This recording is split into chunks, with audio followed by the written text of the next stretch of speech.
नमस्कार, मी सुमित शंकर सावंत आणि तुम्ही पाहताय टीव्ही 9 मराठी। या बातमीपत्रामध्ये आपण संपूर्ण राज्यभरातल्या 36 जिल्ह्यातल्या 72 बातम्यांचा वेगवान आढावा घेऊयात।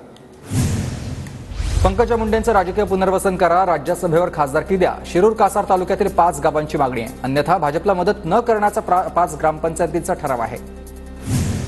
पारनेरमध्ये खासदार निलेश लंकेंना शुभेच्छा देणारे इंग्रजीत बॅनर, समर्थकांनी लावलेल्या इंग्रजी बॅनरची सर्वत्र चर्चा। सुजय विखेंनी इंग्रजी बोलण्यावरून निलेश लंकेंना टोला मारला होता। बिद्री कारखान्यावरील कारवाईचा सभासदांमध्ये रोष, कारवाई विरोधात आमची न्यायालयीन लढाई सुरू। अजित पवार गटाचे प्रदेश उपाध्यक्ष के.पी. पाटील यांची प्रतिक्रिया। अजितदादा गटाचे मंत्री अनिल पाटील भाजपात जाणार, शरद पवार गटाचे माजी मंत्री डॉक्टर सतीश पाटील यांचा दावा। विक्रम आ तो गए, जाओगे कैसे? बड़े आराम से। देखिए ये देश हेलो, मैं आ रहा हूँ और हाँ, भगा कर ले जाऊंगा। सिक्योरिटी! भैया, भाग गई, पकड़ो उनको। हेलो, बोला था ना, भगा कर ले जाऊंगा। विक्रम! एक हिंट तो देते। हिंट? बड़े आराम से। बीडमध्ये शिंदे गटाच्या कुंडलिक खांडे यांची जिल्हाप्रमुख पदावरून हकालपट्टी, पक्षविरोधी कारवाया केल्यानं हकालपट्टी। शिंदे गटाचे बीडचे जिल्हाप्रमुख कुंडलिक खांडेंना अटक, ज्ञानेश्वर खाडेंना झालेल्या मारहाण प्रकरणात बीड स्थानक गुन्हे शाखेकडून अटक करण्यात आली आहे। मातोर येथील दगडफेक कुंडलिक खाडेंविरोधात ओबीसी समाज आक्रमक, बीडमधील शिरूर कासारमध्ये कडकडीत बंद, शिंदे गटाच्या कुंडलिक खांडेंची चौकशी व्हावी, आंदोलकांची मागणी। काँग्रेसचे ताब्यात असलेल्या परभणीमधील जिंतूर तालुक्यात कौसड ग्रामपंचायतीचे सरपंच पदाचं पद रद्द करण्यात आले, तर जिल्हाधिकारी रघुनाथ गावडे यांचा हा निर्णय। ग्रामपंचायतच्या 9 सदस्यांची सरपंचांविरोधात तक्रार। नाशिकमध्ये ठाकरे गटाचे माजी आमदार वसंत गीतेंच्या कार्यालयावर अतिक्रमण विभागाची कारवाई होण्याची शक्यता आहे। नाशिक पोलिसांचा मोठा फौज फाटा मुंबई नाका परिसरात तैनात। चंद्रकांत कुऱ्हाडी यांच्या बैलजोडीला ज्ञानदेवांची पालखी रथ ओढण्याचा मान आहे। बेळगाववरून खरेदी केलेली खिल्लारी बैलांची जोडी ज्ञानोबा माऊलींच्या पालखीचा रथ ओढणार। विक्रम आ तो गए, जाओगे कैसे? बड़े आराम से। देखिए ये देश हेलो, मैं आ रहा हूँ और हाँ, भगा कर ले जाऊंगा। सिक्योरिटी! भैया, भाग गई, पकड़ो उनको। हेलो, बोला था ना, भगा कर ले जाऊंगा। विक्रम! एक हिंट तो देते।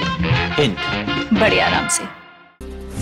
आषाढी यात्रेनिमित्त विठ्ठल रुक्मिणी मंदिरामध्ये पेशवेकालीन सभागृहाची सजावट करण्यात आलेली आहे। मंडपाला काचेच्या आणि फुलांच्या झुमराची रंगीबिरंगी आकर्षक सजावट। श्री संत साधू महाराजांची दिंडी नांदेडमधून पंढरपूरकडे रवाना, टाळ मृदुंगाच्या गजरात दिंडी रवाना। देहूतील इनामदारवाडा इथं संत तुकाराम महाराजांच्या पादुकांची शासकीय पूजा संपन्न, जिल्हाधिकारी सुहास दिवसे आणि पिंपरी चिंचवडचे पोलीस आयुक्त विनयकुमार चौथे यांच्या हस्ते पादुकांचं पूजन। पालखी सोहळ्यानिमित्त पुणे शहरातील वाहतुकीमध्ये मोठे बदल, गणेश खिंड रस्ता आणि एफसी रोडवर अनेक मुख्य रस्ते बंद। उद्या तुकोबा आणि माऊलींच्या पालखीचं पुण्यात आगमन। आळंदीत शेकडोंच्या संख्येने येणाऱ्या वारकऱ्यांसाठी आरोग्य सेवा विभाग सज्ज, सत्यसाई सेवा संघटनेकडून आरोग्य तपासणी आणि औषध वाटप, तर 100हून अधिक अँब्युलन्सची व्यवस्था।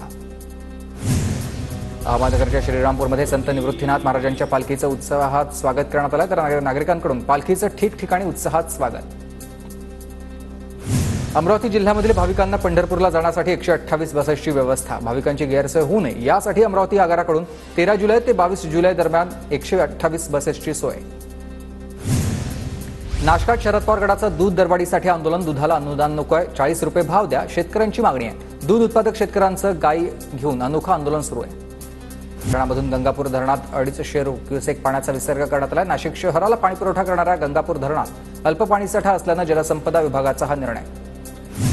चंद्रपूरमध्ये केसी सिमेंट रोड बांधकाम कंपनीच्या हलगर्जीपणामुळे शेकडो शेतकऱ्यांचं नुकसान। चिमूर वरोरा महामार्गाचं बांधकाम अर्धवट राहिल्यानं पाणी शेतात शिरल्यानं पिकांचं नुकसान झालंय।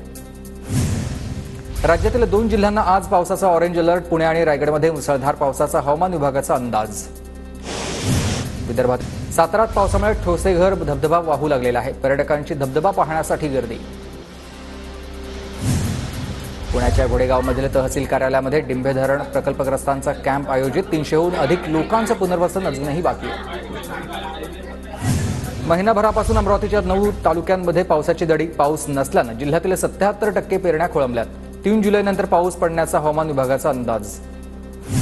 नागपुरात काही भागात पावसाच्या हलक्या सरी. पावसामुळे वातावरणामध्ये काहीसा गारवा, तर हवामान खात्याकडून नागपूरला पुढील 4 दिवस येलो अलर्ट. बीडच्या परळी तालुक्यात पावसानं पाठ फिरवल्यामुळे शेतकऱ्यांची चिंता वाढली. शेतकऱ्यांसमोर दुबार पेरणीचं संकट.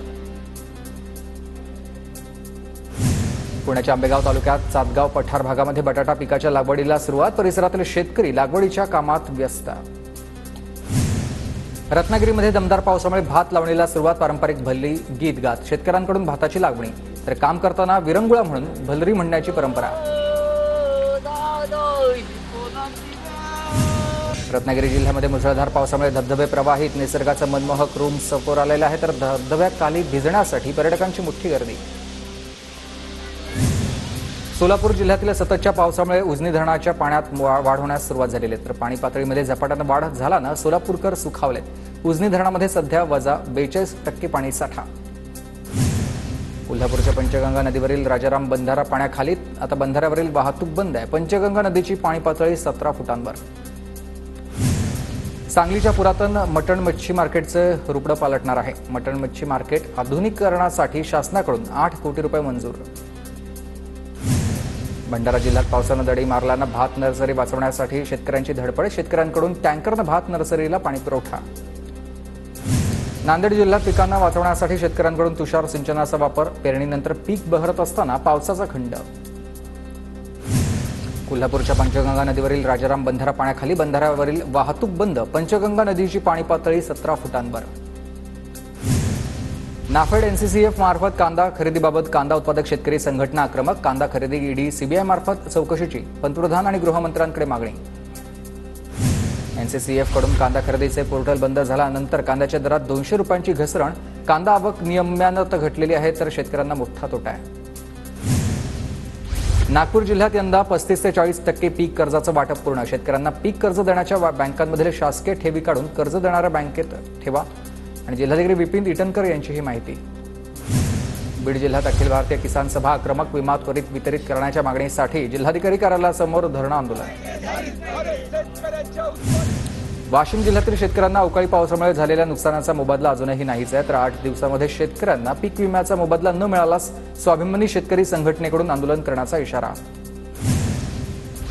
जळगावच्या रावेर तालुक्यातील पाल रसलपूर या रस्त्याची दुरवस्था. रस्त्याच्या दुरुस्तीच्या मागणीसाठी ग्रामस्थांचं रस्त्यावर बसून धरणं आंदोलन. परभणीच्या जिंतूरमध्ये रस्त्यांची दुरवस्था. 2 युवकांकडून रस्त्यावरील खड्ड्यांची नारळ फोडून पूजा.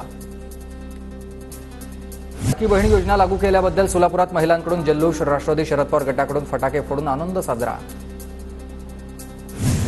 भंडाऱ्यातील नाकाडोंगरी ते महालगाव रस्त्याच्या दुरावस्था झालेल्या आहे. परिसरात उत्तराखंड इथं होणाऱ्या राष्ट्रीय अजिंक्यपद कुस्ती स्पर्धेसाठी महाराष्ट्र संघातून पुण्याच्या भोरमधील सई संजय भिलके हिची निवड झाली आहे. 17 वर्षाखालील 73 किलो वजन गटामध्ये सई भिलके हिची निवड. बारामती तालुक्यामधील गोळीबारामध्ये जखमी रणजित निंबाळकर यांचा मृत्यू. निंबाळकर यांच्या समर्थकांची वडगाव पोलीस स्टेशनमध्ये गर्दी. आरोपी गौतम काकडे यांना अटक करण्याची मागणी.